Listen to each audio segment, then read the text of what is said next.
Hey everyone, I hope that your week has been good. We're getting closer and closer to the finish line. It's almost overwhelming to think, for me at least. But we're almost there. We've made it just about. So what I wanted to spend some time talking about this week is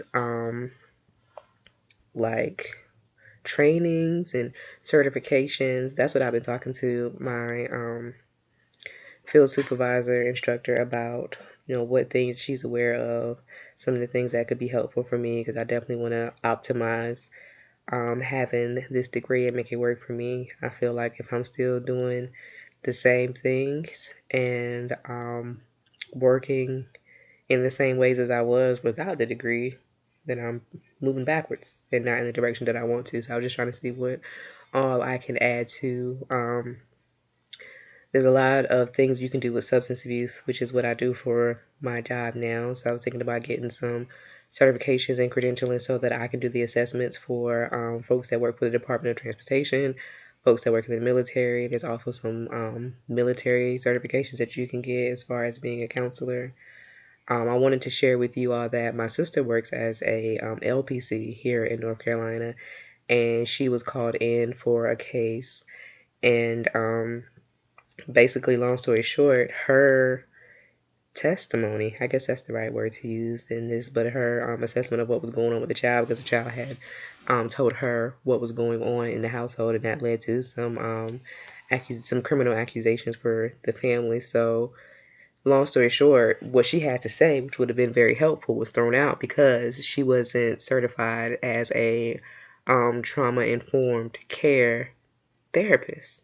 So after that happened to her, that was like on the top of my list to get, just because it's helpful anyway for the type of services that I want to provide in the first place. But also, I just would never want to be in that position. That was really hard for her to wrap her mind around that. They were able to kind of use that against her. She does a lot of work with trauma, but she wasn't certified in it. So, what she had to say, they found a way to get it thrown out. And it was not very helpful for the family, the side of the family, the case that she was on, the side of the case she was on. So, trauma informed care. We also have something here called Triple P. It's a parenting thing. I think I mentioned that before. To be able to provide parenting classes, we got like anger management certifications you can get here. There's all sorts of things. So that is where my mind has been here lately. Like, what type of certifications can I get?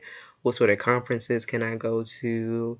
What sort of associations do I need to be connected to really, really make this degree work for me and make sense for my life moving forward? I've been in the field for years and years and years, but with a bachelor's degree. So I got my bachelor's degree a whole decade ago, 10 years ago, and just now getting the master's. But nonetheless, I've got it. No matter how long it took me to get there, I have it. Now almost right. So I want to make sure that I'm optimizing it to get the full effect. So what sort of certifications, maybe other license or specifications, specialities, like what are you all thinking about doing to really make sure that you've in your niche and you're doing the things that you're good at or things that are really interesting to you? My supervisor gave me a list of like conferences and things that might interest me.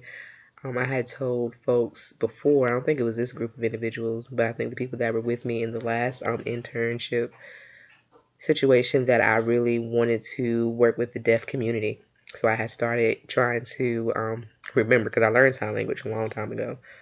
But it's true, if you don't use it, you lose it.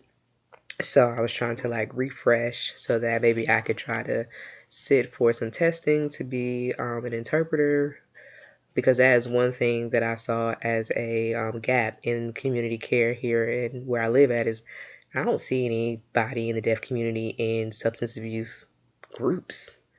I don't see them coming in for treatment. Like, where do they go? Right? Where they it's definitely they're impacted by this. They're a part of the population, but where exactly are they going for services? So I wanted to be able to get that, not necessarily anything for geared towards mental health, but just something else to help me with what it is that I want to do to kind of set me apart from other providers. So I definitely want to get the interpreters certifications and licensing and things like that. Trauma, military, probably the parenting, maybe some more training in like a coping skills group. I have been working with someone who's developing a curriculum for a coping skills group, so just being able to see how that goes has me really interested in maybe facilitating one and seeing what type of education I can get to help me to make that a thing for me. But anywho, what are y'all thinking about? What are your specialities? What type of certifications do y'all know about that maybe I could add to my things to think about? What all do you want to do now that we're so close to the finish line? Thank you.